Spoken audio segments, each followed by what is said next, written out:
friends, and welcome back to another exciting episode of Coffee and Wrestling, a wrestling podcast. And boy, is this going to be an exciting week. Not only has this week been a great overall product from AEW and WWE as far as wrestling goes, but we're also getting a jam-packed weekend with two premium live events. I'm still recovering from WrestleMania. My name is Mark. Hello, I'm Jamie. My lovely wife. Thanks so much for joining us. Thank you for joining us. Sorry that this episode might be going up a little bit late. Got up a little bit late this morning. You know, you just get a late start. These things happen. It's getting towards the summer.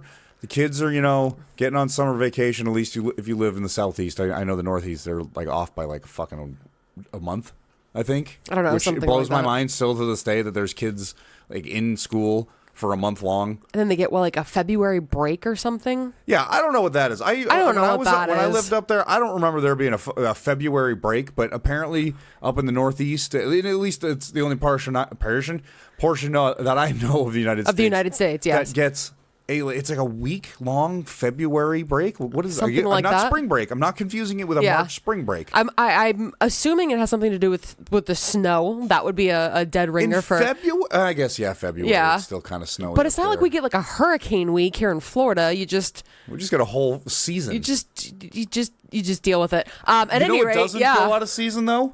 Wrestling? Professional wrestling. Oh my God, 52 weeks out of the year. I wish sometimes they would just take a vacation themselves and give us just one solid week of nothing. It is. A recap, something.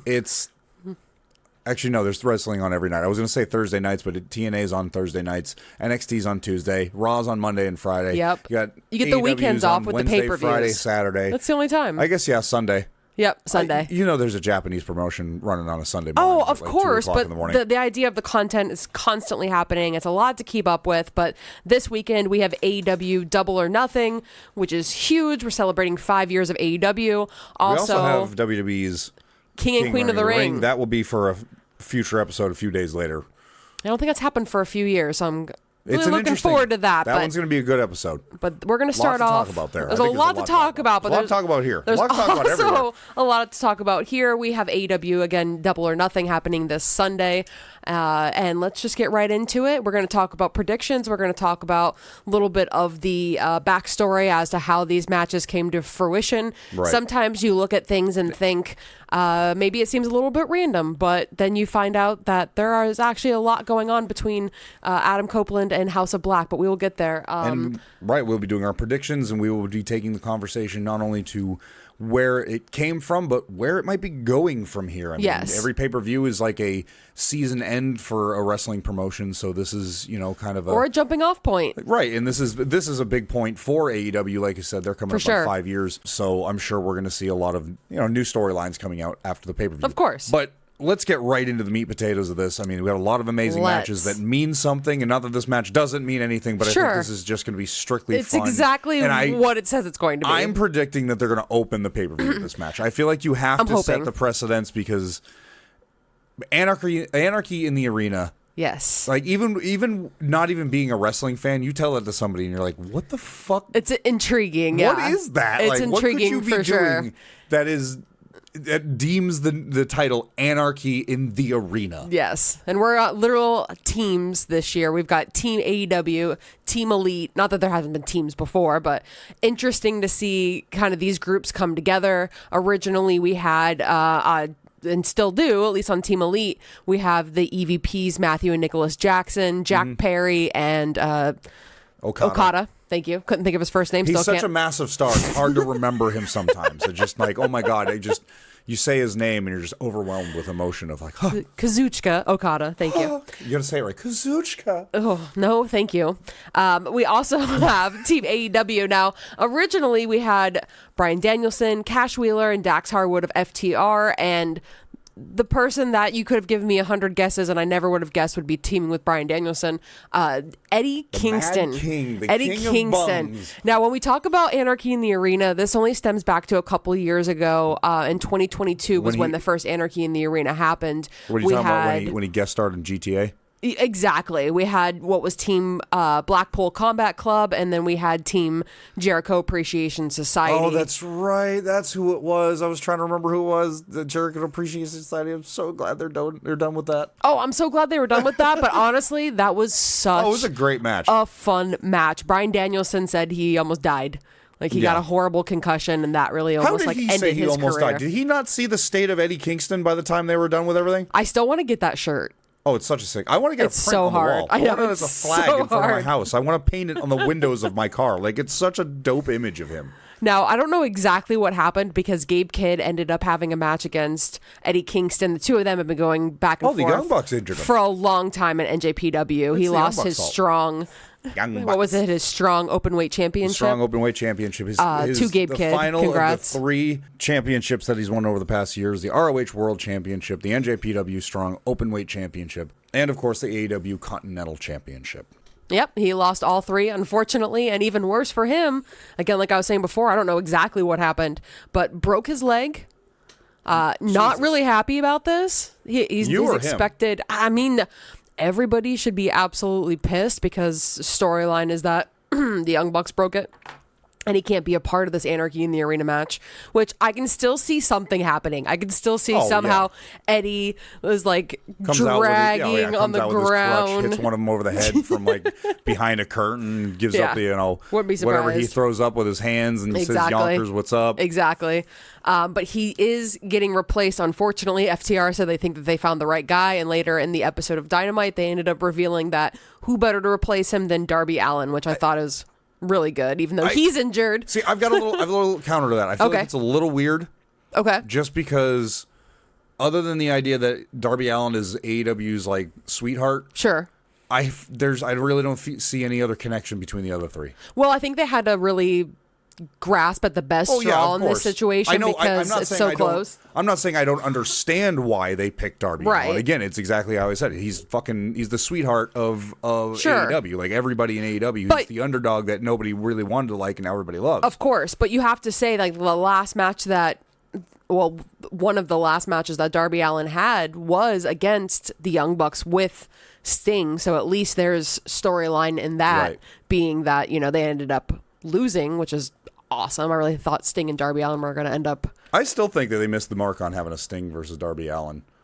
I was really hoping that was going to end up happening too, but that's okay. You know what? It wasn't my retirement. I can't really say what Sting wanted to do. Sting's made it very clear that he wasn't looking for a singles match like that against him and Darby, which is respectable. I can understand it, but man, I was really kind of hoping for something, just for sure, But you can't blame him at 62 years old for not being able to 62 do a singles match. More tables in the twilight years of his career compared to most people do in their entire careers. Like we watched that man go through 8 tables. Yeah, we watched that man go through 8 tables with another man that played guitar in a band that you and I have spent a lot of money on. Butcher and Blade were down there. Yeah. In Orlando at Revolution, we were able to see that, which is crazy to be able to see that in like real life. Growing up, I've said this a million times, whatever, I don't care. Growing up as a Sting fan and being able to see something like that, you just don't expect. I don't think anybody expected him. I remember we told your mother that we were going to see Sting wrestle, and she looked at you like, still? Like Sting? Like the Sting that you used to watch when you were a kid? And we were like, yeah. Not his son with his face painted, the Sting. She's like, what's he going to do? Like the ref? Like, oh, no, he's like beating the shit out of people in a no-holds-barred, anarchy in the hellhole. And that's the cool thing is he can show up pretty much do nothing and people are still a huge fan of him, and that was the cool thing. Darby Allin did an interview. He botched like half his moves in that match, but it was still a great time. He did whatever he wanted, which is awesome. But at any rate, Anarchy in the Arena is exactly that. Everything that they want to be able to do, which is a great way to get people excited for the match, get people excited for Double or Nothing. Now, I know there's a lot of like storyline connotation added to this. Sure. And I know that, Okada's the biggest name in NJPW in the past, 20 years, and now he's in AEW. The Young Bucks, started this company. So there's a lot of like layers. It's a big old fucking onion of story, which is great, and I'm 100% sold on that, and I'm loving it. But I really feel like the 8 of these guys, even without storyline, even if it was just a grudge match, even if it was just because, hey, you fucking stepped on my brand new shoes, these 8 guys are going to put on an absolute banger. Oh, yeah, for sure. That term gets thrown around a lot, but I really think these 4 are going to go that next mile. I mean, you've already got the Young Bucks, who are always willing to do the stupidest shit in the world. Oh, people always think they're going to be Darby a bad match, and it's always great when the Young Bucks are involved. Darby Allin's a psychopath. He's made out of like adamantium, the shit that Wolverine's made out of that I can never say. FTR excel when it comes to pay-per-views. They will do this the weirdest shit. Like, why are you doing a table spot? You don't do tables, and then they're doing a table spot. Exactly. Danielson's just absolutely bonkers. It's Okada his last year. is, beyond anything else of a performer. And then you got Jack Perry, who's already had a lot of confrontation over Real Glass, Cry Me a River. Yeah. So he's not going to be afraid to do the shit that he's right. He's got a lot to prove. This is going to be a fucking banger. I think so too. But who do you think's going to win it? I was really hoping you were going to answer that first. I'd be happy to if you'd like. Fuck. Go ahead. I personally think it's a good way to set up, whether this be the first match or later on in the card. I don't think it really matters. I think it's important to set up the Elite being this like head of AEW. Obviously, we're the Elite. Right. They need to have that dominance, and I feel like if Team AEW thrown together beats something like the Elite right now, would just kind of take away from that. And I feel like it doesn't need to be clean.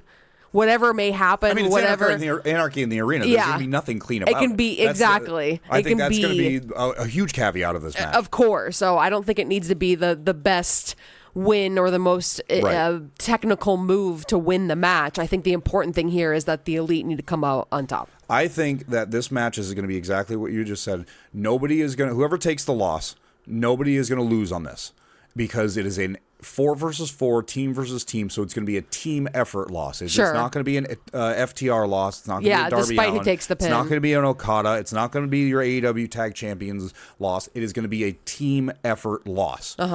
With that being said, that means your faces, the people that AEW is going to cheer for and really want to win, are going to benefit the best from losing, because now you have when Captain America gets beat down and he has to back off and go to the Avengers Tower and recollect himself with the Avengers and go, what are we doing wrong? It makes the win so much better. Yeah, we're on the verge of losing the world to Galactus. Like, what are we going to do here? Like, and I know the Avengers and Galactus are two different fucking things. If you come at me with that, I'll pee in your mouth.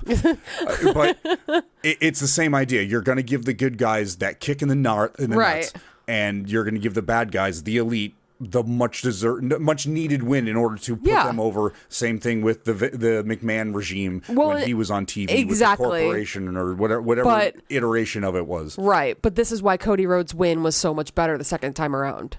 Yes. This is why he needed to lose the first time, so you got so much more excited the second time around. And we all went, really? Another year? Yep. And sure as shit, another year went by, and we all were glued to the TV. Yep. And I think this is something similar. Not of that caliber. Nothing of that caliber. But I think it needs to go on for a lot longer than it already 100%. has. I think whether they have the belts, regardless of who is in the Elite, I think the whole idea lose the belts and still be that character. That's exactly what I mean. The dominating force of power, incarnate. Yeah. So they need to pick up the win here. 100%. Sure.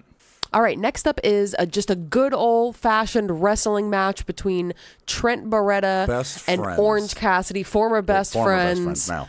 Ex-best friends. Ex-best friends, yes. No title on the line, nothing other than just a pure grudge. Just pride, 100%, and a friends, just revenge beatdown. Yeah, but I feel like you of all people have just been calling this for a really long time. That Trent 100%. was definitely going to turn on best friends. As soon as he shaved his head, it was a different Trent. He came out with a sharper edge. He hit a little bit harder. He was just a little bit more intense, and it was nice because it played into his character, like a rising from the ashes, a phoenix comes, and. It was a good, it was great. Aggressive it just felt like form of Trent. Yeah, it felt like he was healthy. He'd been training, so he's been hitting harder. And you could tell like the little bits would chip here and there with Danhausen, with even Wheeler Yuta, that whole thing. Yep. Like he didn't like him being in it, and that caused a huge riff and part of the reason why he went to the BCC.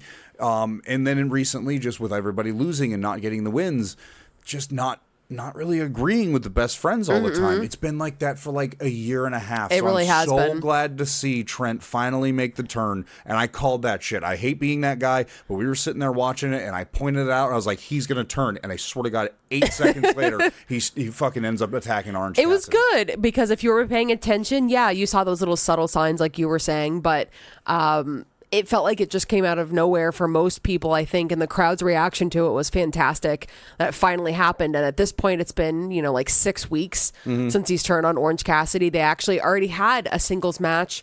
Let's see, that was at the beginning of May. So just a couple weeks ago, they had a singles match. Orange Cassidy ended up winning. And the interesting thing is, Trent's been talking this entire time about how Orange Cassidy cheated. And he actually did. There was an exposed turnbuckle. Yes, that's what was used. He exposed it. Correct. Correct. Another point. But it was used to take advantage, obviously, on Trent. But when Trent turned on Orange Cassidy, it was a match against, of all people, the Young Bucks, that final tournament match to figure out who was going to get the tag team championships. The interesting thing in that match, the Young Bucks won because of the turnbuckle being taken off in that match as well. Gotcha. So kind of interesting that the similarity is between the two. Again, Trent saying that there is he cheated. He even blew off his mom, which I thought was crazy. Poor Sue. That was so good. And then she tweeted out... and Chris Statlander. I loved it because she tweeted out something. It was like a picture of Trent. He had blood on him. It's all me now or whatever it was. And she retweeted and said, I raised you better than that. I thought that was I love these like little touches that Sue's wrestling great. does now with social media that you don't have to see it. You don't have to see Sue's tweet. You don't have to see Trent's tweet. You don't have to see anybody's tweet or Facebook post or anything. But if you catch on to everything, it's fantastic. It adds to the story. Yeah. It's just so good. It just adds that little bit more of like real life flair to it. Like, exactly. His mom's tweeting to a public forum of individuals. Exactly. It doesn't matter who you are. You could be a friend of the family. And right. Going, why is your son treating you like right? What exactly is happening? Wrestling. What does that mean? Something else that's very interesting in all of this, and we still haven't really gotten any answers as to what's going on. Don Callis has been involved in the sense that he's been talking to Orange Cassidy. Damn worm! Goddamn word, but I'll tell you, there's something in the Don Callis family. I mean, look at the people he's got. Yes. Well, it might not be... I think it boils down to, it might not be the type of people that Don Callis has got. Mm-hmm. I think it's more of the type of people that Don Callis has been able to convince that it's a good idea. Because Don Callis doesn't add skill to your repertoire. You don't join the Don Callis family. We'll get you matches, and all of a sudden get a +2 in fucking charisma. No, you already had it. All them people. You already had it. Have the capability to win that championship. Of course, but he's made Takeshita more of a bigger name. I think personally, for sure. He said that he was booking matches like the one that just happened with Kyle Fletcher and Jeff Cobb. Have you ever seen the clip of when Takeshita like came to America originally when he first signed with AEW? I want to say yes, but remind me. Don Callis met him at the airport. At the airport, and had if I remember what was that when the band was playing? There was like a little band, it was a couple people just playing, and he's like, "Hey, welcome to America." I remember. He's been scouting them from the beginning. Oh yeah. So it's a really long story. All the way through. We'll talk about that. That even goes a little bit further into this pay-per-view. Right. But I have absolutely no idea what Don Callis has been saying to Orange Cassidy. Again, he, as Trent said, he used the turnbuckle to his advantage, whether he was the one that exposed it or not. And after the match, Tony Khan must have been in his room just laughing about the idea of Isaiah Cassidy versus Orange Cassidy. After that match happened, was when Trent showed that he had been watching the entire thing from the front row and called Orange Cassidy out to, like I said, just a good old-fashioned match between the two of them. What do you think's going to end up happening here? Honestly, I think Trent's going to get the win here. Okay. I think this is going to be kind of one of those pseudo face-heel turns where the face has to turn towards somebody like Don Callis because what he's doing is either not working or just needs to go a different direction or he's mad or something like that. So I think Trent's getting this one. Okay. I kind of see Orange Cassidy continuing on with this deceptiveness. Maybe Don Callis will have something to do with that. I really don't know, but I feel like he might come to a desperate need to win this match, even though he's already won it. Even when he had the belt before, there was a different side of him, like towards the end of that reign before he lost to Roddy. So I feel like that has continued on, and that he might, I don't know if necessarily turn heel is the right way to go, because I don't know what a heel Orange Cassidy means. Is that a guy that cares even I'm more? I'm excited for a heel Orange Cassidy. Yeah, I've wanted it that. could be good. I've wanted that since the day I fell in love with Orange Cassidy. Like as soon as I saw him, I was like, I could see this for the next 5 years and be happy with it. I really want to see what he could do as a heel. It could be great. Because I mean, with that don't give a shit attitude, it's like when Joe right? When like Joe just walks out of the way of somebody doing a senton or something, or just like the heel that you love, walks away. It's the same thing. He rolls out of the ring, puts his hands in his pocket. It's borderline disrespectful. That was his character as a face. Imagine what you can do that as a heel. Like that's heel 101. Is you're disrespectful. You don't even give the other person the time of day in a fight. Like there's nothing you can do. Let me put my hands in my pocket. Oh, exactly. I'm going to kick you on the shin real lightly. Wear my jeans out here because it's not going to be that hard. Exactly. I think a heel Orange Cassidy could be perfect. I think it would be fun too. I think either way, whether win or loss, he's going to go in that direction. Whether it's permanent for a little bit or if it's just for a short spell.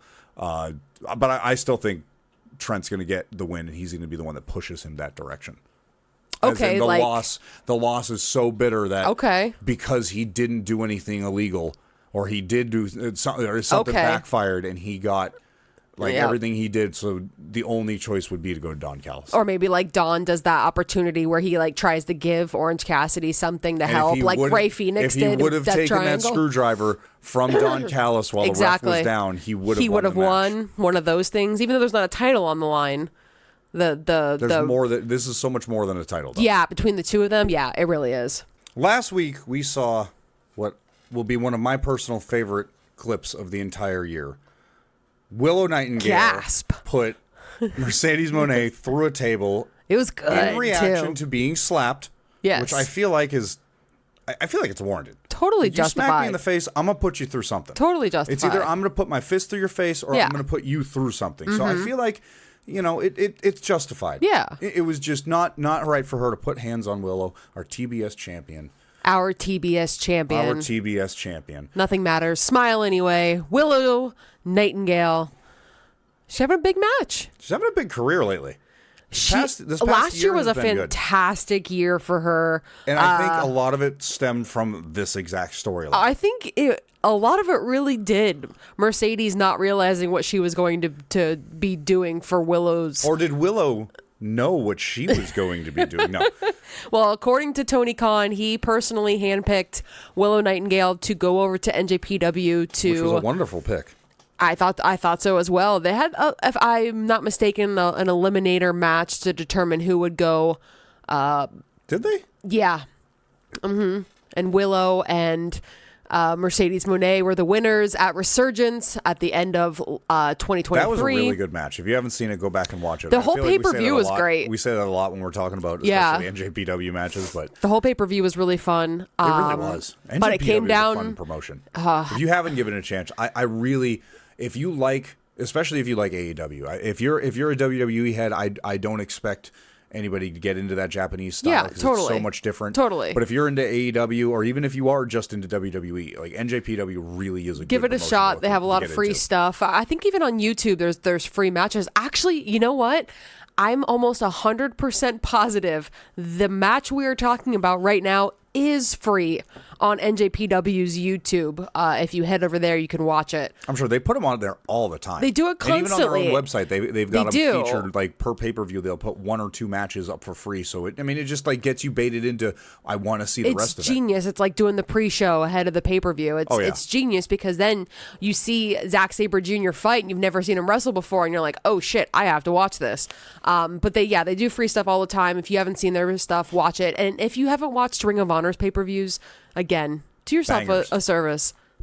Watch it. Absolutely watch it. But at any rate, there was a great match that was the main event match between Mercedes Moné and Willow Nightingale to determine the inaugural NJPW Strong Women's Openweight Championship. Holy hell, I did it. Why does wrestling have to have such mouthfuls for stuff? And it's confusing. And then if God forbid you go onto X and say the wrong damn thing, people will tear you apart. Seconds. Tear you apart. And if you haven't already followed us, we're at CAW Wrestling Pod. all social media platforms. All social media Although platforms. I did delete Instagram off my phone the other day, so I don't know if we're... And if you follow us on Facebook, you're really wasting your time. It's really hard to post on an audio podcast to your Instagram without doing a lot of work, and I just ain't got the time. Yep. I am not camera ready. If you're looking to be an intern and you just want to do this all for free, like, I got you. I got ideas. For sure. Come on in. We'll hang out. We actually have an interesting Zoom. idea for another podcast. You shut your mouth. We don't talk about the top secret coffee vault thing. Still coffee and wrestling Willow related. and Mercedes Moné. Mercedes. Now, I've been very critical about Mercedes. You since have. She has come back to AEW. She has not wrestled. She has not wrestled. There is no back to AEW. She's just never wrestled. Shown up in wrestling gear, or it's gear that I wouldn't necessarily wear on a daily basis. So if that's what she's wearing, like, good for her. Like, great. Well, I want to say, I'm not 100% sure, but I want to say her husband makes her gear. That's what he did, or still does in WWE. So she's the Montez Ford. Right. Gotcha. Exactly. Oh, that's right. We did look into that. Exactly. I won't even believe he does the costumes for WWE. But I've been very critical about this because I just feel like with such a huge, I guess, personality like WWE's former Sasha Banks. Yes. And I know they signed her probably well before she got, injured. I would imagine all in last year. Or at least had an agreement. Yeah, all in. I know everybody's got to heal up, but I feel like she has just sat there stagnant, and she does nothing for me right now. I can understand it. This match for me is going to be a make or break for me in Mercedes Moné. She has a lot to prove, I think, to everybody. You know, even in NJPW, she had, and don't misquote me, but I think it's only 5 matches. It might be even less than something like that. She won or was slated to win the Strong Women's Championship, right? But obviously was. Broke her ankle, right? Yeah, she broke her ankle. She was doing, I think she dove off the top rope or did just something. I thought she honestly just jumped off the apron. It was something ridiculous. It was really like a low impact, like you wouldn't think it would be an injury. Yeah, and she had to call the audible. Gave Willow the championship, which, again, we talked about before, is huge for her. It skyrocketed her career. She won the Owen Hart Cup It really put a championship spotlight last year. on her. And it was, inadvertently, it just skyrocketed her into what she's now. It really did. A normal face on AEW programming. The matches that she had against Athena were incredible. That ROH pay-per-view match that she had was one of my favorite matches of last year. She got the shit kicked out of her. Well, at the main event match. I'm thinking of the one you and I went to. The one you and I went to was awful. She got squashed. But when it actually came down to the ROH pay-per-view and Willow fought Athena, it was absolutely incredible. And I feel like last year it was such a great year for her. So I'm worried because everybody is saying, oh, it's so obvious that, Mercedes is going to win this belt from Willow. And that's my conflict right now. But I did think about something today. Okay. I did think about something today, and this may or may not sway the decision as to who's going to walk away with the TBS championship. You're talking about Mercedes Moné, and she's been coming out with her CEO. What are the chances we might see a certain DMD Britt Baker make her return? Oh, I have been hoping and for that. cost Mercedes the match. Maybe not cost her in the idea that she runs out and beats her over the head with, a dental pick, but, something to the effect of she's in the crowd, that'd be crazy. Calls out Mercedes or gets her attention for a split second. It gives Willow the ability to get the clean win again on Mercedes Moné. She retains her belt. Nobody looks bad. Mercedes looks like she got screwed and uses that in this kind of pseudo heel gimmick she's got going. She's not very friendly. She's not like the empowering horsewoman that she once was. She's more of a get the fuck out of my way and give me my paycheck. What if the CEO led her into being with? I didn't think about this until you said something just now. The Elite. I could see that. I don't know if it would be good, though. I don't know. I mean, the Young Bucks are good at making things work. She's not the best in promos, but I mean, neither is Okada. Neither is Okada. She is awful at promos. Okada doesn't need more than a few words because it's Okada. He's cemented himself into history. People rub their nipples against the glass for Okada. No, and I get that too. But perhaps they could do something for her, and she could be a part of it. And they just need to make her not sound like she's reading off of a cue card. It's very rehearsed. I'm not a big fan of it, unfortunately. I'm really just hoping. I'm a big Willow fan. I am biased. I really hope that they don't do what everybody expects them to do and just give it to Mercedes. I don't think they are. I honestly, I think it's going to be something to the effect of what I said. I think Willow's walking away with this belt. I really think it's important for Willow too. It puts her on a pivotal platform to be like, okay, the TBS championship is something to be right. Same idea with the international championship. Yeah, it's a very Orange important Cassidy. belt. It's not a second-rate women's belt. You beat people you didn't think that they were going to beat. Yeah, and somebody like that. And I think Mercedes, I keep wanting to say Sasha, I think Mercedes needs to realize that too, that you don't need to come in here and win. Right. That's an important thing as well, because I didn't necessarily like when Okada did either. Right. I think it... Well, that's because it was Eddie. Well, yeah, I'm biased there too. I'm biased there too. I like it. I like Okada. If you haven't figured out, this is a biased podcast. We like who we like, and if you don't like them, you're dumb and we're smart. No. I can't help but be a fan too. Like, this isn't just me reporting stuff. In a wrestling community, you can't help it. You can't help it. But I'm a big Willow fan. But I just really hope that they too much coffee put Willow over even more by having her win this, even if it's something ridiculous. Doesn't matter. Letting Willow win, use it and not in the it'd be great. She could use it not in the sense that she needs this or it's a make or break, but she could use this to, like you said, push her even higher than what she's already become. Exactly. And Mercedes literally, like you said, she's been around for a little bit. She's probably been signed for a while. Hasn't done anything. So you're going to come in there first match after being healed. She got beat up backstage. That's all she's done. And I was going to ask that too. We still have not clarified who did that. Forever it was, it was Julia. But if Julia did it, why didn't she admit it? Bet it was Willow. I mean, it could be. It's the only one that makes sense, but I think that might be the red herring. Not Chris Statlander? She has been exhibiting some overly good guy vibes, which is never a good thing. Yeah, maybe she knocked her out so that Willow could have that opportunity. Who had that belt before Willow? Well, and you got to remember that too. Exactly. That Chris had it before too. And she was a great TBS champion. She was the TBS champion. She was fantastic. Fantastic. So who are you going with then? It's got to be Willow. It's got to be Willow. Okay. Tony Khan, make the right move. It's got to be Willow. Even if it's not the right move, do it because I just want Willow to win.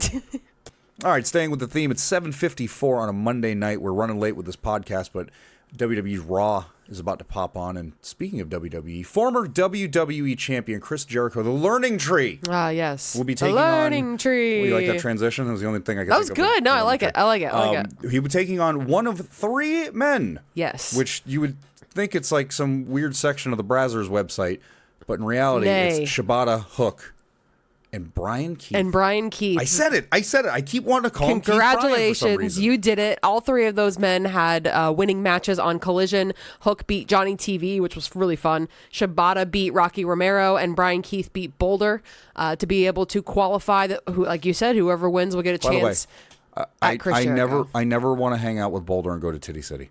No. That was scary. I think everybody needs to stay away from Titty City as far as Boulder and is it Bronson? Boulder, Bronson, and Jack Jameson. I have too much hair for those three guys. I have way too much body hair. I would intertwine with them, and you wouldn't. It's like two Brillo pads stuck together.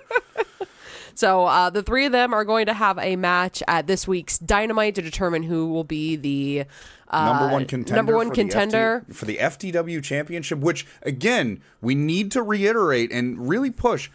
Not a sanctioned belt by AEW. Absolutely not. But Taz made this up in everybody's eyes. It's going to get fucking pay-per-view time. Absolutely. I know a lot of people are really hating on Chris Jericho lately. I think you're can supposed understand. I think that's the intention, of course. If you're hating them, if you're hating the heel, then they're doing their job. Right. The Young Bucks definitely know what they're doing. Chris Jericho definitely knows what he's doing. And I find myself watching promos being like, wow, I'm so embarrassed, to, oh my God, this is working. Like, he's getting the crowd to react in a certain way. Right. And I want to hate it, but I kind of like it. Yeah. But I also don't see this three-way on Dynamite coming down to anybody else but Hook winning.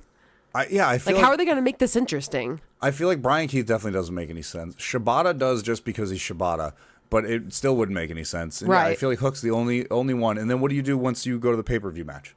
See, here's my problem. I've always been not a fan of Chris Jericho. I've been vocal about this up until the past, 5, 6, 7 years where I've actually been able to appreciate, like you said, he's a heel. He does heel things. I'm supposed to hate him. Exactly. So my He's doing his job. 16-year-old, 15-year-old ass used to hate him. Now, I like Chris Jericho as a wrestler. Yeah. And I enjoy his characters. This Learning Tree one, I don't give a shit about this. Like, this match has completely missed me. Like, this whole Learning Tree I can thing, see why. It is not even like, he's just arrogant. He comes out waving. I don't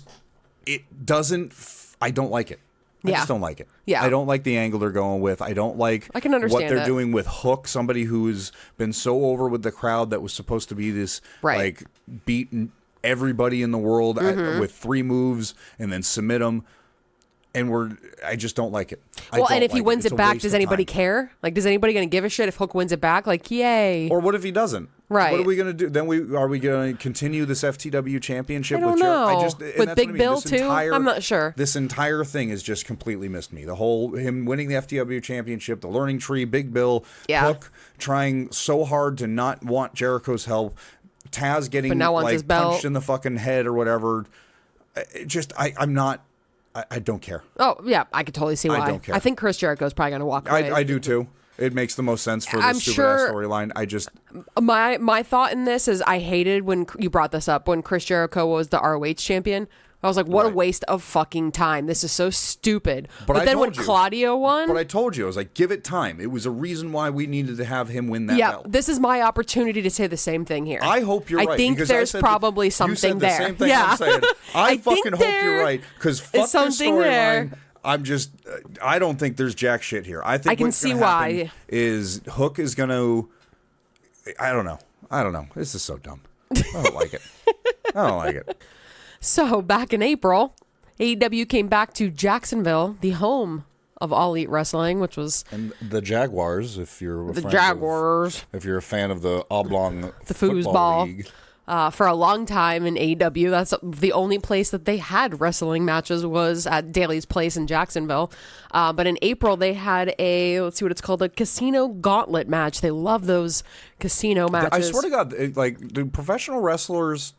or like promoters, the people that put these matches together just have like a ball pit of terms. Has anybody ever seen that South Park episode with the manatees in the ball pit? And I feel like they just do that and they're like, it's a casino water of wheel death. Extravaganza. Of doom. It's always got to be of doom. That's exactly how it feels. That's why I don't run a wrestling promotion, because everything would be of doom. Understandable. Tag match of doom. A casino gauntlet match that resulted in the number 1 contender for the International Championship. Don't get it wrong. I do it all the time. The International Championship. That winner was none other than Will Ospreay. Yes. Will Ospreay. I actually looked back to remember, because it seemed like forever ago that match actually happened. Forgot Penta was in it. It came down to Commander Kyle Fletcher and Will Ospreay, which, looking back, was actually a pretty awesome match. So I feel like the ending was a little bit of a sad moment, because it felt like such an obvious thing when you get to the end of, like the Royal Rumble or whatever, and Seth Rollins is still in there. You're like, Seth is gonna win. I know. Like, you're down to the last 3, and it's the Big Show, fucking Maven, and Seth Rollins, and you're like, okay. The writing's on the wall here. I don't think Maven's got it. I don't think Roman's gearing up for the Tough Enough season 1 winner. Exactly. So that's exactly what happened here too. You kind of felt like you had that moment where I was like, well, no shit. Of course, Will Ospreay was going to win. But I guess over the last few weeks, it's been kind of an interesting thing. Me personally, I love. Especially Matt Taven, very interesting. The whole thing with Roddy and like his glasses getting broke and him doing commentary. I've actually really enjoyed it. I feel like the Undisputed Kingdom has just lost so much steam. It's got to be really tough, like after Adam Cole got hurt. Yep, they had that big storyline about the devil and all that. God, I feel so bad that it ended like that. I mean, let's be honest here. Do you really think it would have gone over even if he didn't get hurt? Like, it's not like him coming out wasn't any different than him not getting hurt. One of those you never would have known moments. That it was Adam Cole? No. You never would have known if Adam Cole wouldn't have gotten hurt, what would have happened. Right. I don't know if they had more plans. It definitely seemed like it. Like they had more plans for him to do more than that before he just had that like stupid...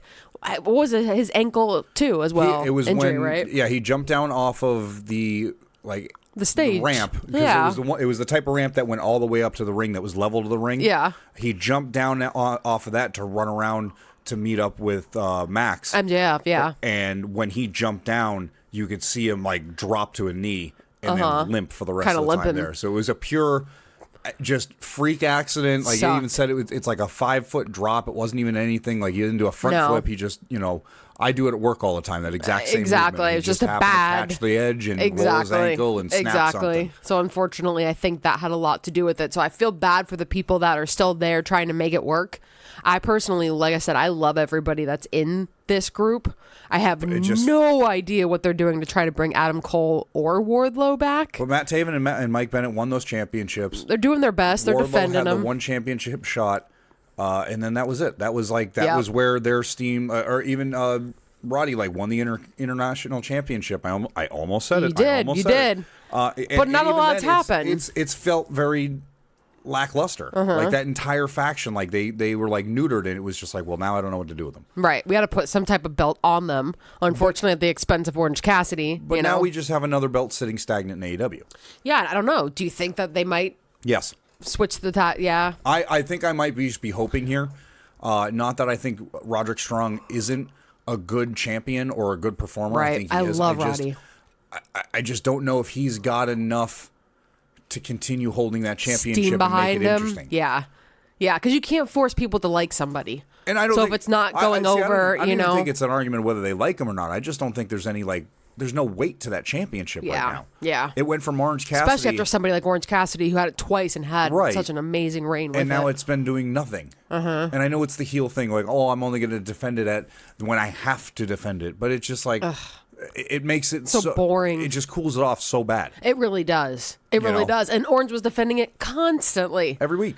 So Multiple to go times from a that, yeah, exactly, and different promotions, to go from that to what Roddy's been doing, it's a little bit just downward momentum, I guess. I don't know if Will should win the championship so early. That's my problem I'm having is I don't know. Because then who wins from there, Yeah, and it's that Okada thing. He walks in, he gets the championship. Now, Will Ospreay's a little different. And then Mercedes, she's going to walk in and win the championship. I mean, come on. But again, what do you do with Roderick Strong with that championship after this? The best thing you can do, honestly, in my opinion, you're asking me, because I would love to tell you what to do. Keep the belt on Roddy. Have the match that people don't realize they're going to have. The beautiful thing about Will Ospreay, I think I could wrestle Will Ospreay, right, and I would look good. I don't think you know what I mean. He's like that. Yeah, exactly. You would literally be a Yoshihiko. Here, Will, just whatever I need to do, just throw my sell body, it, and I will land so I don't die. Yeah, that's the beautiful thing about Will Ospreay is he makes people look great. Now you're having somebody like Roderick Strong, and if you don't know anything about Roderick Strong, he's such a good wrestler. He's so good, and I think the gimmick he's run with since he's been in AEW, he's constantly run with something, and I love him. I really do. I think it's great. But have him have that match with Will. That is the match that everybody talks about for months from now. Right. I wasn't ready for that, That's what.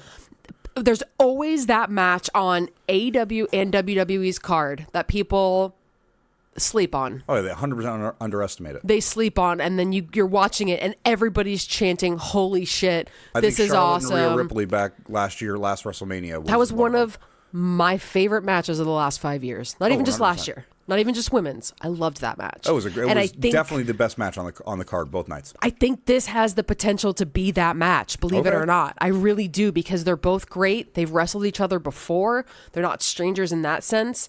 But I think that they're both so talented that they can make this be the match. And Roddy can win it. And people go, oh, okay.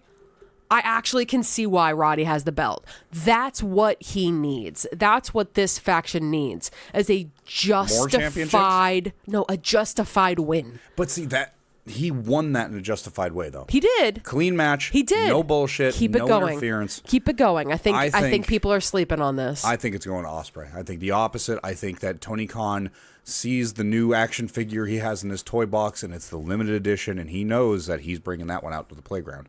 I hope you're wrong. He's going to bring it. You hope I'm wrong that Will Ospreay does not win that championship. Believe it or not, Yes. Believe it or not, yes. You have to do that sometimes. You have to have the underdog, in a sense, lose. You need Will Ospreay to lose a damn match. He doesn't need to win everything he does. Yes, he does. No. Dave Meltzer told me in a personal tweet. And I'm glad Jade Cargill lost in WWE. Oh my God, I know. I'm such an asshole. I've got a few things to talk about. I'm happy. We'll get there. I'm happy about that. I feel like people don't need to be this unstoppable force. Not everybody needs to do the Goldberg run. It didn't work out for Wardlow. And I don't think it's a good idea for Will. It's not working out for Jade. But that's next episode. She lost. She lost. DQ's a lose. I'm going to shut my mouth because I can get very, yeah. All right, well, you might as well open it back up because it sounds like you want to talk about women's wrestling. Let's talk about Toni Storm versus Serena Deeb for the Women's World Championship. This has been an interesting one. This is one of the ones, I'm not going to lie, I looked at and was like, I don't know what we're doing. I don't know why the story is here. Because there's not a lot here. Yeah. There's not a lot here. Mariah May and Serena Deeb had a match. Serena Deeb kind of beat the crap out of Mariah May. Which I thought was the object of a wrestling match. Yeah, I think it might have even gone after the bell, but whatever. These things happen. And I still don't know, is Serena Deeb face now? I don't know. I think we're beyond heel and face at this point. I think they're just terms. Exactly, because I feel like that's a heated argument with Toni Storm. Is she a heel or is she a face? Oh, see, I think this is the beauty of professional wrestling in 2024 is you can be a little bit of both. You can blend the lines. Because for obviously people, well, I see, I that's a whole nother conversation about the whole heel and face thing. I know we use the terms a lot. I know we use a lot of those terms in professional wrestling like we're in the industry. We're not. We just use them to describe a certain aspect of professional wrestling. Right. And I think in this day and age, I think the idea of heel and face has gone completely out the window. There's no such thing as heel and face. I like that. I don't necessarily think kayfabe is dead, but I think the idea of a pure kayfabe professional wrestling is completely gone. I don't think we'll ever go back to that. Nobody can live like the Undertaker. You know, and it's been that way since the curtain call. I mean, but with Toni Storm, I feel like she's really been able to take a character that on paper doesn't look like it would work. You're going to tell me that you want to come out as a 1920s professional wrestling female and have the gimmick, have the black and white, you have the silent movie treatment. Right. It doesn't sound like it would work, right? You want to be the champion? That sounds so off the wall. They took a guy who was like, people probably still don't realize that he's actually a wrestler and been with AEW since the beginning, as far as I know, Luther. Yes, he has. He was in tag team with our absolute favorite AEW wrestler, Serpentico. We love you, Serpentico. Not that you're listening. Him on Reddit today.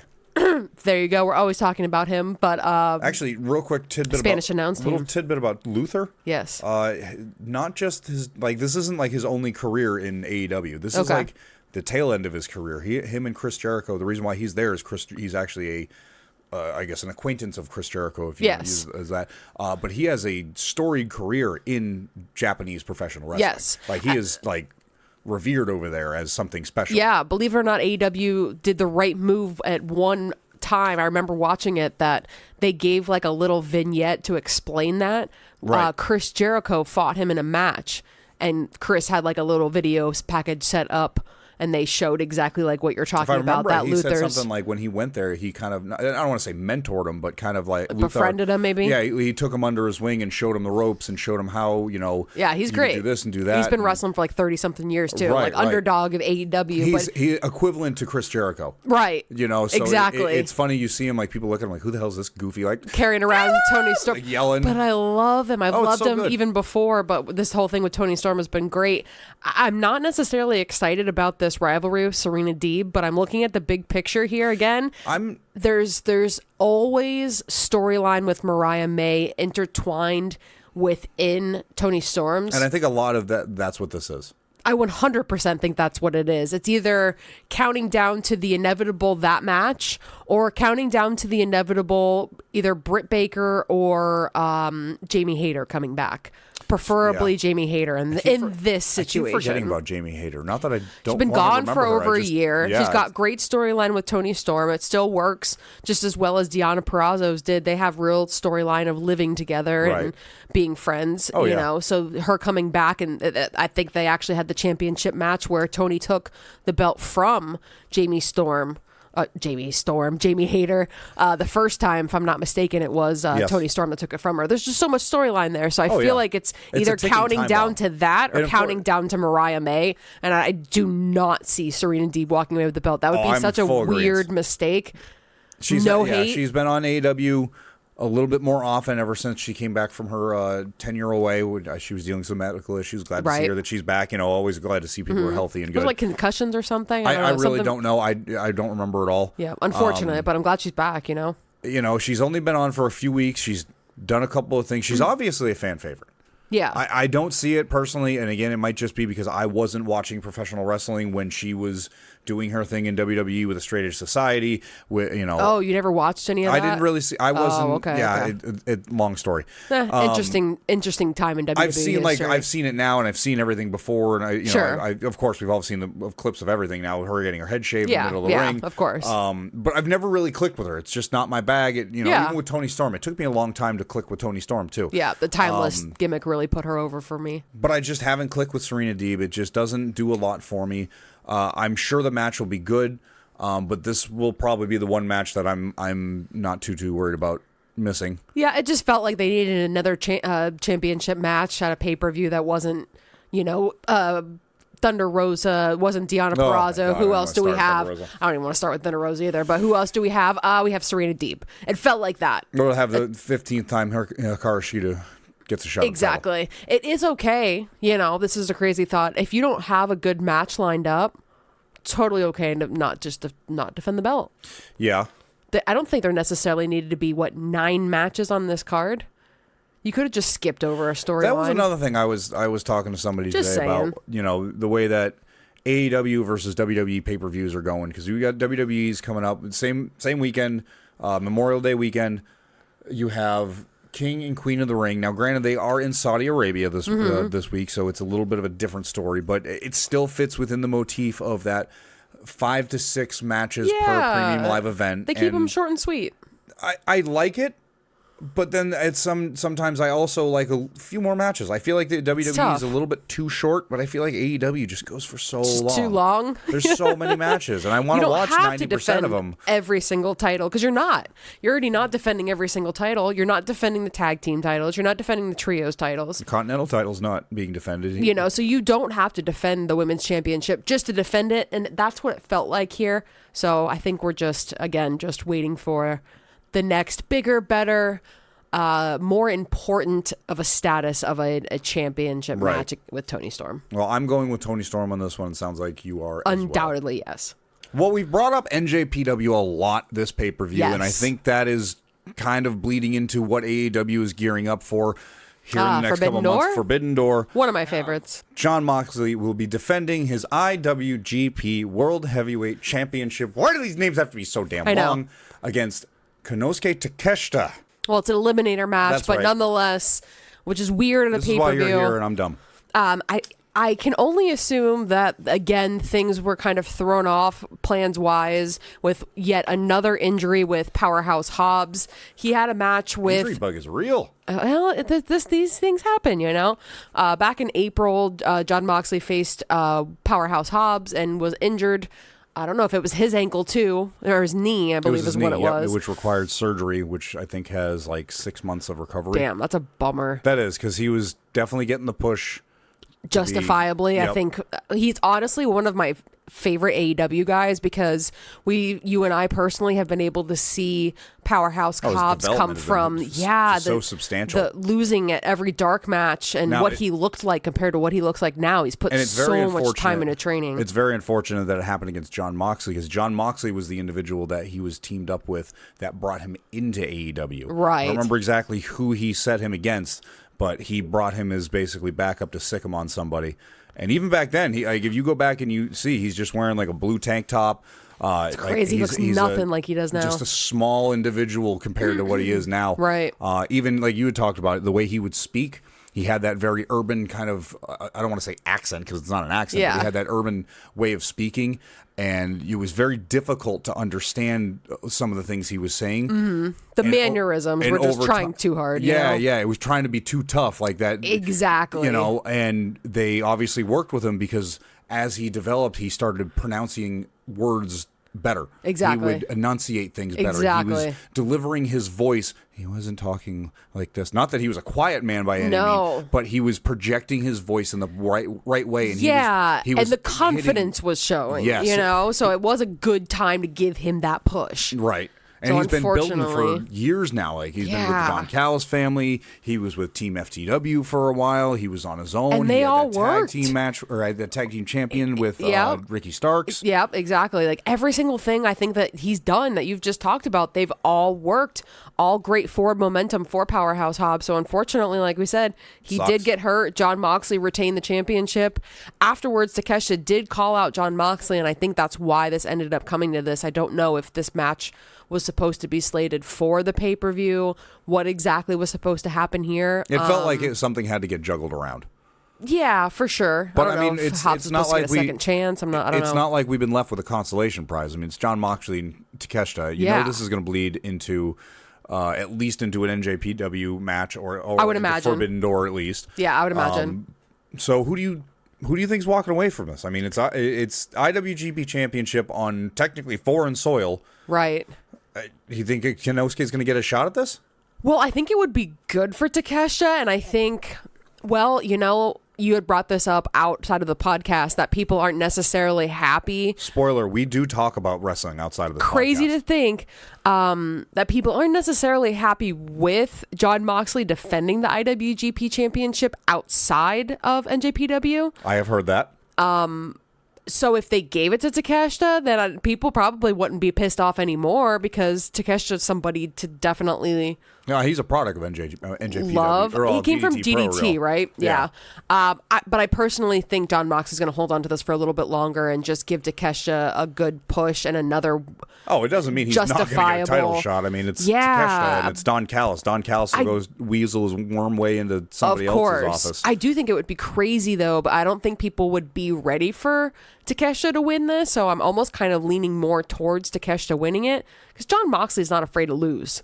Right. He's not afraid to put the next guy over. Right. But so AEW that would be kind of cool. Loves their John. Understandable. I love John too. So it could go either way, but gut says sticking with John. You sticking with John? I think, honestly, I'm going Takeshita. Oh, we're going all kinds of crazy. I think Takeshita's walking away with this. I can't be mad at it, To me, it makes more sense than having John Moxley get the win. Yeah, yeah. So if you thought the idea of an Anarchy in the Arena match sounded crazy, I don't even know what Malachi Black and Adam Copeland are about to do in a barbed wire steel cage match. I completely forgot to write that down, so that feels like news to me. Even though I knew about it, I did forget that was the match. Ooh, this is going to be good. Adam's so good at adding like fun and interesting stipulations to things. Of course, i.e. TLC match. I mean, that's legendary. But this Hell in a Cell match he had against Finn Balor a couple I was years ago. just going to say, this is kind of reminiscent of that. That was one of the last big matches he had in WWE, and I absolutely loved it. And that wasn't props... Edge. Props to Finn. I had to really think about that for continuing the match. Like he honestly, I gained so much more appreciation for Finn Balor for being busted open as bad as he was and continuing the match after Edge through that. Finn's a monster. Excuse me, Edge through that table, or it was a table. The chair. Wow, that would have been impressive. That would have been impressive. Was it a table? Was it a ladder? Was it a chair? If you know. Tell us on X at CAW Wrestling Pod. Terribly cheap. Oh, that was perfect. Plug. That's perfect. Mick Foley would be so proud. But at any rate, barbed wire steel cage match. This should be really good. I mean, Malachi Black had no matches? One match? I don't think he had any singles matches at all last year. So a lot of people. I can even think of was the trios match against Adam Copeland. Yeah, that was earlier this year. Mark Briscoe and Eddie Kingston. There you go. You got there. Slow brain. I just turned 37. Nah, no, it's all good. That was a dynasty. And that's where a lot of this really went down. So after Adam Copeland won the TNT championship against Christian, he enacted that he wanted to bring the Cope Open back and wanted to put the belt on the line. The first person that he actually enacted that Cope Open with the TNT championship against was Matt Cardona, which was such a fucking fun match and a dream match for Matt Cardona too. It was definitely a big surprise. AEW has it's been a while since really any wrestling company has been hit somebody with a surprise since, CM Punk was probably the last biggest one. And I'm not saying this one rivals that, but at the same time, just... Oh, if you're a fan of Matt Cardona, it was like, what the hell? Because he was somewhere else earlier in the week. Right. And he was somewhere right after that, too. Cardona, That's though. the great thing about Matt Cardona. He's in one promotion today and another promotion tomorrow. Exactly. Doing that hustle. Like, you got to respect that man. Yep, exactly. But after that match was when Malachi Black and the House of Black really first started fucking with Edge. Yeah, messing with Adam Copeland. That's really where it started, was that night. When they had the match at Dynasty, Adam Copeland did get misted, and Malachi Black got the pin against Adam Copeland. And ever since then, he has been so different, which is so crazy for Adam Copeland. That showed this past week when he, after his match against Kyle O'Reilly, they went to walk away and they do the kind of I got you, and you saw like a little tinge in Adam Copeland's eye of I could take your head off, and then he snapped to reality and was kind of almost scared of himself at the moment. Yeah. It was kind of cool. Like if you know Adam Copeland's character, he's been part of the Brood, and then he was Edge, and he ended up being part of the Judgment Day. He started the Judgment Day, so he's always had like this. I don't want to say spooky vibe, but he's always had like this just kind of spooky vibe. He's not to afraid him, to go down that route. He always has like the death-proof looking gear with his attire now. He's always has like the Calgary Hitman on his trousers whenever he's wrestling. So he's always got like that. Not to be punny, but he's always got that edge to him. He's the rated R superstar. Right. The Brood, they were vampires and blah. So he's not afraid to like step into that world. And Malachi Black and the House of Black is kind of that, is AEW's spook. It's their spooky house. It's their haunted house that they have in their lot.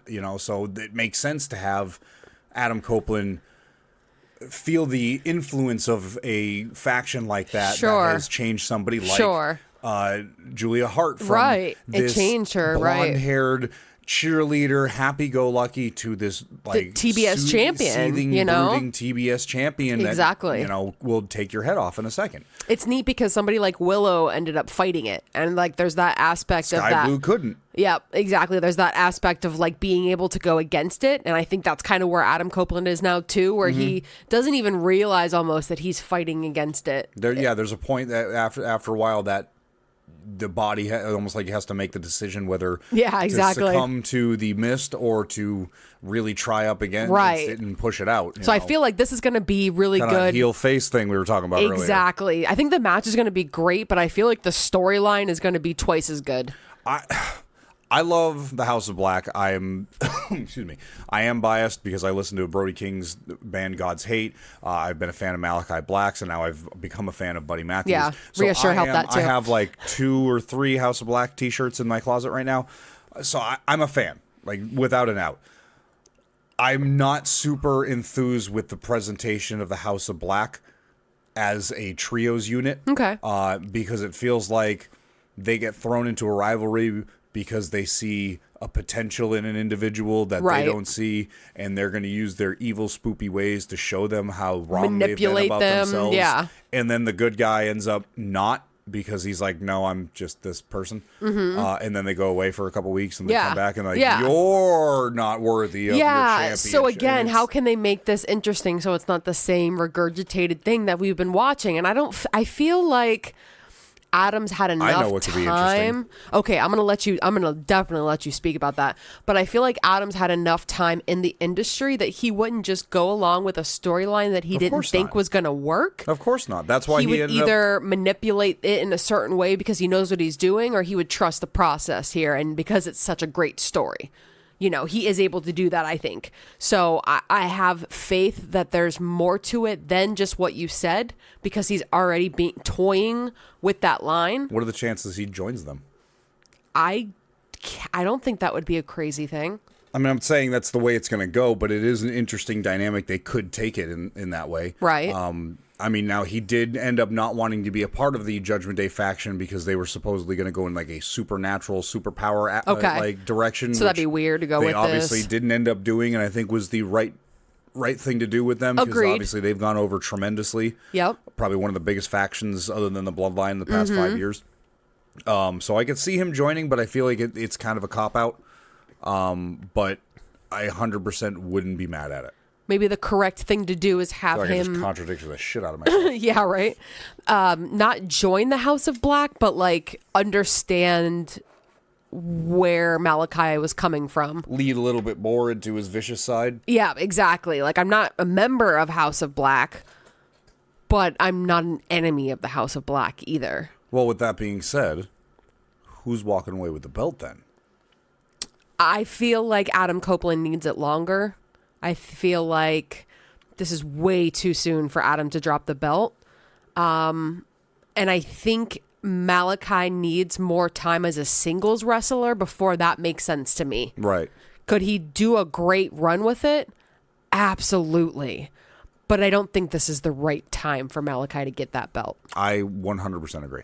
Okay. I think that taking it off of Adam Copeland's not going to do anything good, and I think giving it to Malachi Black isn't going to do anything because I don't know what direction you'd even go with. You're going to have, Mark Briscoe come back and feud with him again and lose again, and just I feel like you're not going to be able to do a lot with that. So I feel like keeping it on Adam Copeland, but like you said, putting a crack in the foundation that is this cool-headed, calm collective, especially now that they've tacked more than just the championship and just his AEW wrestling career. They now, I know we saw it on Defiled His Marriage by taking his wedding ring. A little bit extreme with the verbiage Pretty on that. extreme, yeah. But they've now made it a little bit more personal. So Yes. I feel like it could be, and especially with the nature of the match being a barbed wire steel cage match, he's going to have to dig a lot deeper into that pool of spoopy tricks and moves in order to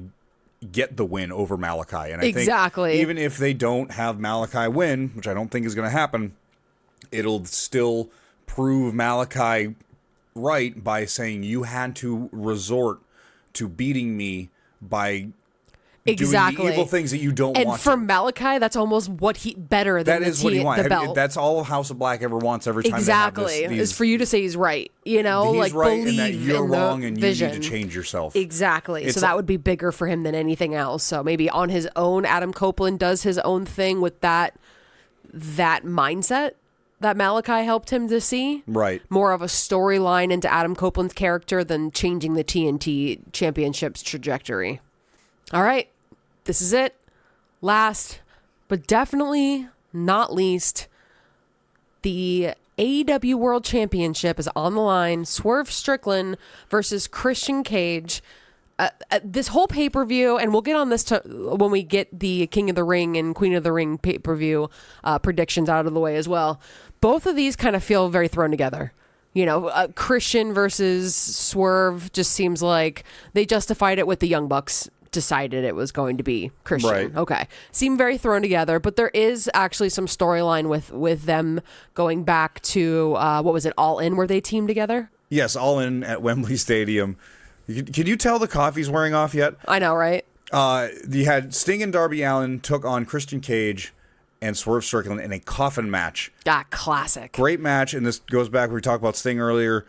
One hell of a match for a man that's far above and beyond the age of somebody who should be jumping around on a casket. Agreed. That Scorpion Death Drop that he did on Swerve on the casket, I don't know how either one of them walk away. Yeah, I'm sure everybody's Swerve, hurting I'm still arguing that he didn't fully get encapsulated inside of that. Yep. He had 3 dreads hanging out the top of it. Exactly. He wasn't fully in the coffin, but nonetheless, So Swerve took the loss. Swerve takes the loss, and Christian Cage comes out, and I'm going to disagree with you.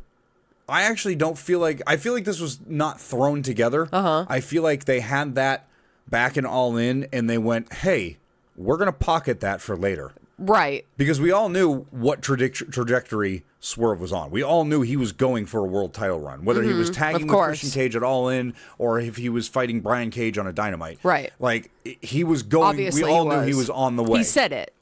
You know, so I feel like it is thrown together in the sense of, hey, we need a chunk of material to flush out Swerve's championship. Yep. I feel like this was the perfect little tidbit because there's Who's this gonna make little Swerve morsel. look good? There's this little morsel of storyline that could mean nothing. Yep. It could be swept under the rug and never talked about again. Yeah, but leave it to the most petty person in AEW, Christian Cage. He was able to connect something that happened between Swerve and another individual and something that happened between him and Swerve. Right. And that had no importance to Christian, but he wanted to win. They were just two morsels that you're like, oh, wait, we can make these connect and make an actual bite of food. Exactly. And I'm hooked. I'm actually very excited for this match. I know this match is going to be a banger. Like, I absolutely know. The two of them are phenomenal. I feel like Christian's wrestling style is going to go so beautifully with Swerve's.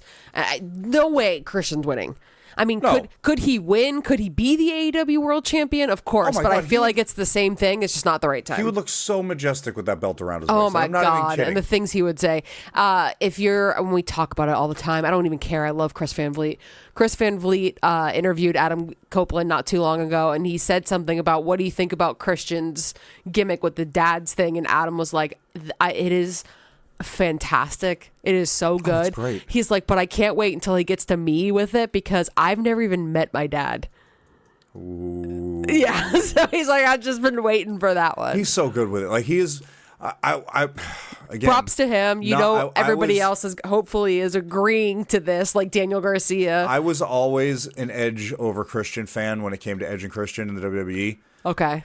I was a Christian head. To absolutely love the idea that he can take practically any situation. He can make anything and make it work. into the fact that he will be the best dad to you in the world. It is just. Yep. I can't even tell you how many times we'll be sitting there and all of a sudden he picks up the microphone and he's talking about something different and turns it into It doesn't that. matter. And it's like, I have to get up. It doesn't matter. I have to physically get up and walk around the room because it's just too much. I can't handle it. He's so good at it. Christian is my father t-shirt. It's so good. Mother Wayne. It's just the whole thing. It works. What about that? Kill Switch. What about that broken glass on Swerve's face though? That was intense. Like, Swerve bladed so crazy. Squirting out of that man's eyebrow. It was defying gravity. There was pressure, enough pressure behind that blood to make a small arc. Big pressure.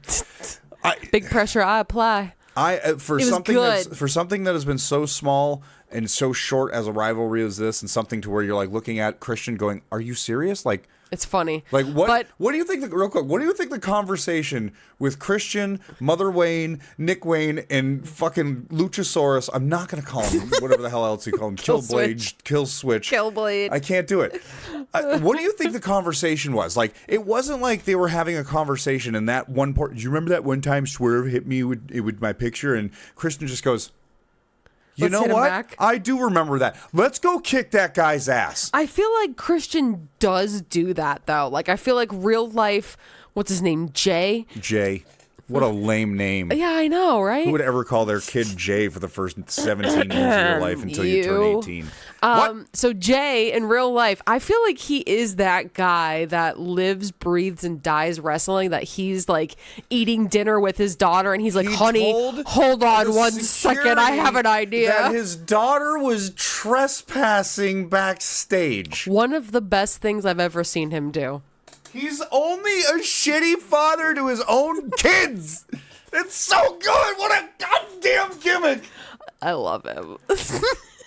I want Christian Cage to forever be on pro wrestling. He is the most amazing heel ever. He can come in. I absolutely love it. I just he scared can face my dog. Anybody, and he can lose, and nobody gives a shit. He just weasels his way back in for another championship match, and nobody cares. Fuck the rankings when it comes to Christian. I still need Christian Cage versus Dan the Dad. I need it to happen. To find out who is indeed the best father? I know who the best father is. Dan the Dad's not saying he's the best father. He's just the best dad. He's just the dad. He's the dad. If you haven't checked out Dan the Dad, he is one of the coolest independent wrestlers. His gimmick. If you like Orange Cassidy, you should like Dan the Dad. Oh, yeah. 100%. Very similar. Very PG. Well, depends who he's wrestling. Depends on what's in his coffee mug. If Effie's there, it gets a little bit. When Effie's there, everything's not children friendly. It's children friendly, but your children need a talking to after. Ladies and gentlemen, we have reached the end.